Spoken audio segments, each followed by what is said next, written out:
Hello students. So in this video I'm going to demonstrate a derivation to find magnetic field intensity H at the center of a rectangular loop carrying current. Okay, so our conductor is in the shape of a rectangular loop as shown in the figure. So let us name it ABCD. Now this loop is carrying a current I, say I. Now consider this current I to be flowing along the conductor in anti-clockwise direction. Okay, so this is our current I. Now we need to find the magnetic field intensity H at a point at the center of this loop. So let me draw the diagonals for the purpose of derivation. We need this.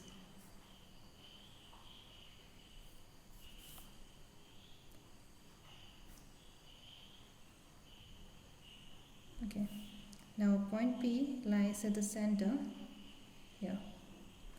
Let that point be point P. And we need to find H at point P. So let the length of this rectangle, let this be denoted by L, and the breadth say B. Okay,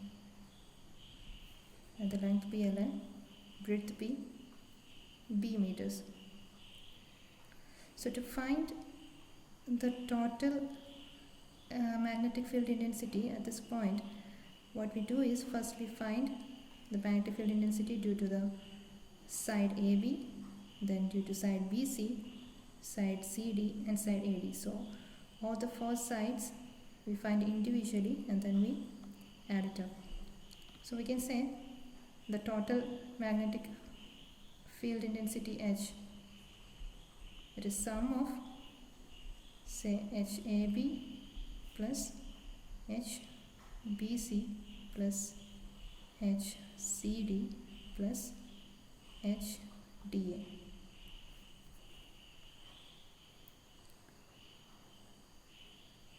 So we can start off this derivation either from the Biot-Savart law, which states that the magnetic field intensity at a magnetic field due to a current carrying conductor, we can give this equal to I into L cross AR divided by 4 pi R square. Okay, so we can either start from this, then actually find for a small element dl, then do the integration and follow that method. Or what we can do is we can directly take the formula for H due to a finite length conductor. So if you see, let us consider the side AB. Consider side AB.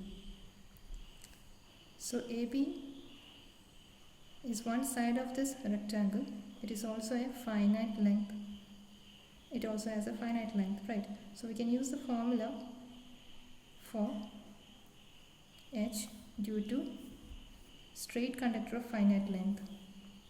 So we know the magnetic field intensity H due to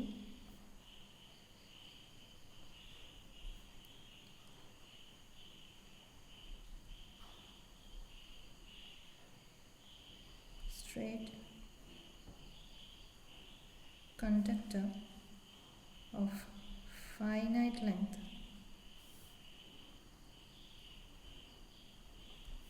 So this is given by I by 4 pi R sine alpha 2 minus sine alpha 1. Let's say the vector is a direction is normal vector. So this formula was derived for a finite length. You know finite length conductor. So you have a conductor here. It has some length from Z1 to Z2.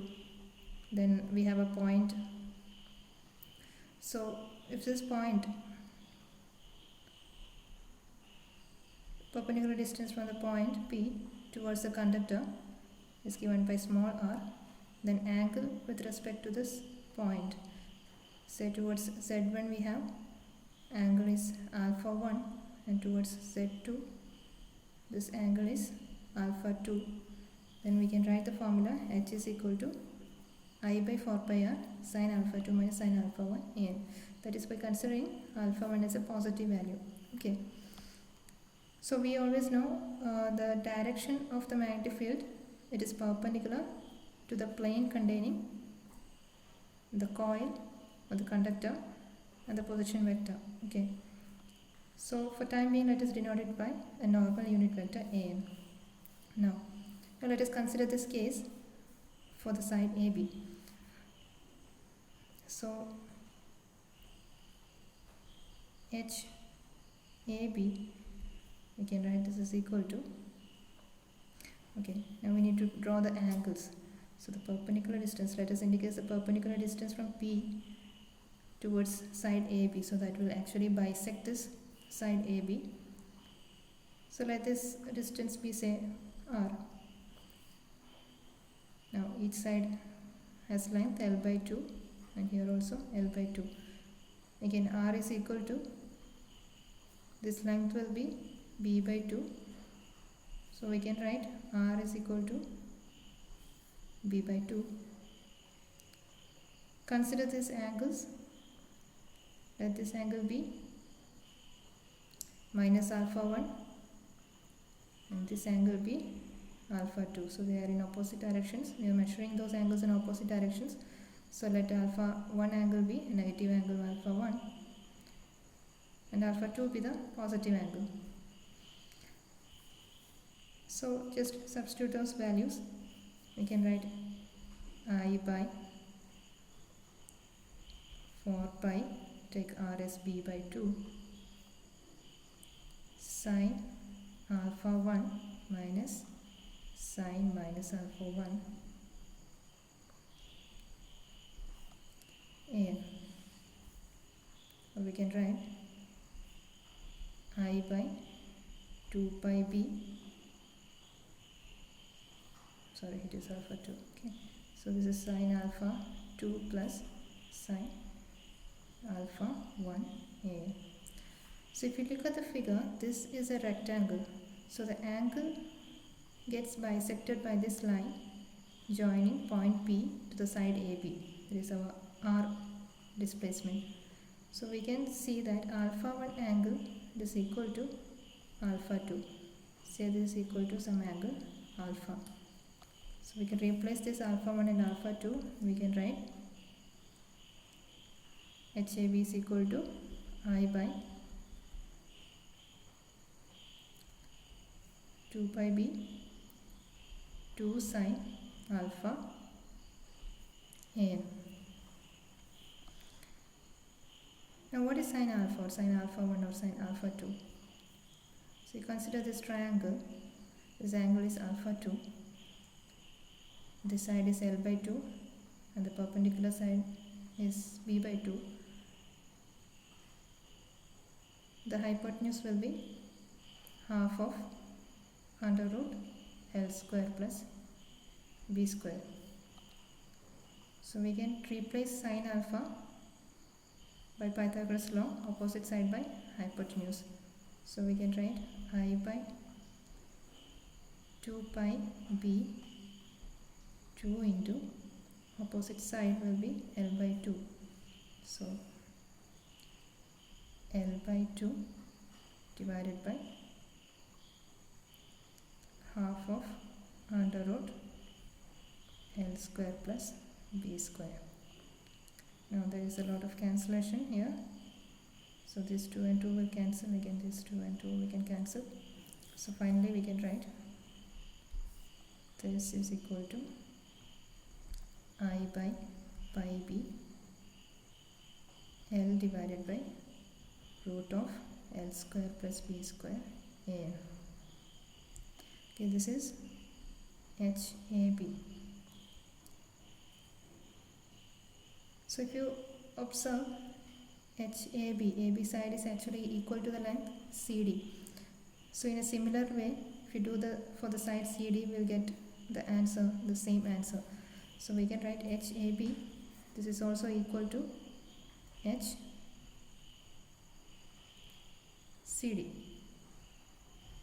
Let this be equation 1.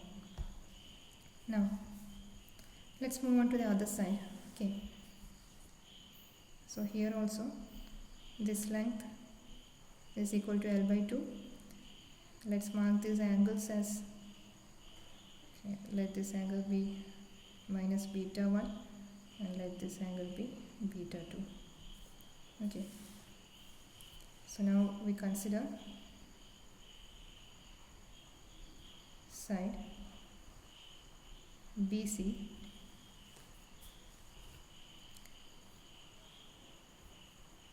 so we can write HBC equals to the perpendicular distance from point B towards the conductor side BC is L by 2. So I by 4 pi into L by 2. Now here also again B1 and B2 will be same. We can write B1 is equal to B2 is equal to say some angle beta. Beta 1 equal to beta 2 equal to beta. So in a similar way we can replace sine beta 2 plus sine beta 1 and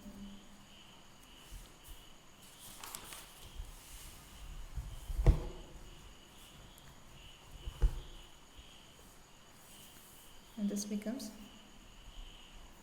H equals I by 4 pi L by 2 times sine beta. And this was our point P. Here we have the sine BC. Okay. So 1/2 angle we considered it as beta. Now this side is B by 2, the adjacent side is L by 2 and the hypotenuse half of L square plus B square. So now we can replace sine beta is equal to I by 4 pi L by 2 twice opposite side is B by 2 divided by half of root L square plus B square. Okay. So this times A. Now we get I by pi L B divided by root of L square plus B square. So this is for side HBC. Now the opposite side, that is DA, we will find that this answer is also equal for DA. Okay. Now we have the magnetic field intensity due to all the four sides of the rectangular loop. We can add it up. So total magnetic field intensity, the sum of all this, so that is we can write twice HAB plus twice HBC, because AB side it is equal to CD side, also BC side equals DS, so we can write twice. Okay, just substitute those values. I by pi B L by root L square plus B square and plus twice I by pi L B by root L square plus B square and let's take the common terms outside. I by pi, and this is L by B root L square plus B square plus B by L root L square plus B square here. Solve these parameters, we will get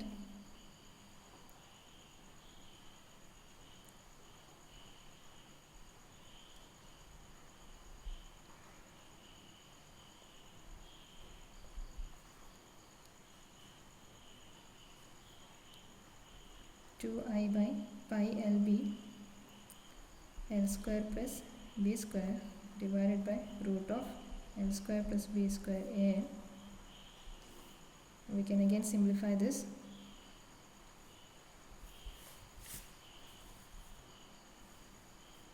So h will be equal to 2i divided by, you can just multiply with root l square plus b square, so you can replace it to numerator l square plus b square by lb a. So this is our magnetic field intensity at a point P, which is at the center of a rectangular loop. Now, what is the direction of AN? Suppose say our rectangular loop, if this is in a xy plane, let the horizontal axis be on x-axis, let this be x-axis, and let the point P be at the origin. This is our origin. Let this vertical axis be y-axis. So if our loop is in the xy plane, we can see apply the right hand rule on each side. So on side AB, we apply the right hand rule. Then from inside, the magnetic field comes out of the paper and goes into the page outside the rectangle. On the other side, again, you apply the right hand rule, so it's coming out from inside, going inside. On the line CD, side CD, it will be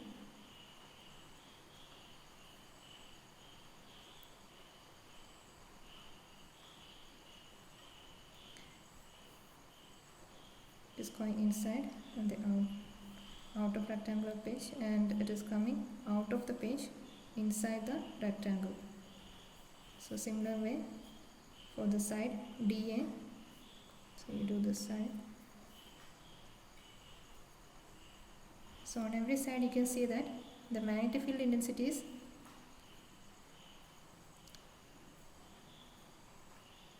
coming out of the paper inside the rectangle and it is going into the paper outside the rectangle.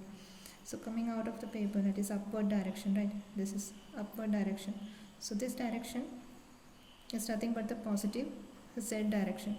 So here we can replace our an vector, that is a normal vector, with az unit vector. So if an vector is a unit vector, normal to the plane containing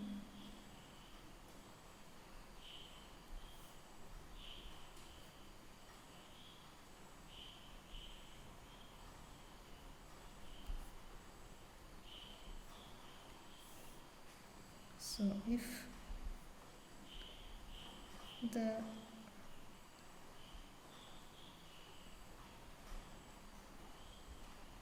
rectangular current carrying loop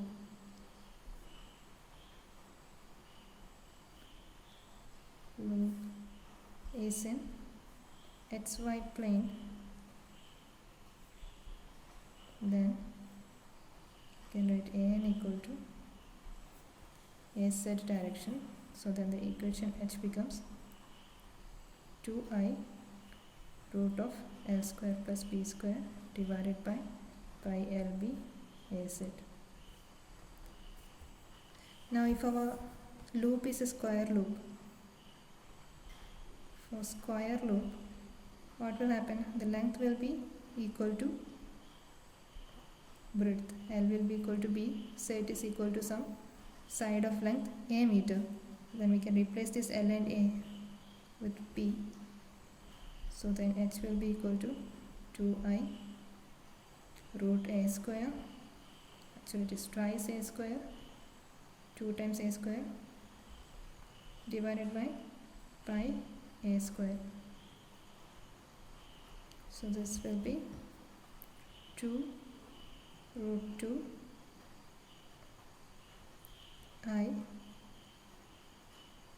that is into a, and denominator is an a square, so this a and a square will get cancelled and remaining will be pi a. So normal direction is it. Okay, thank you for watching.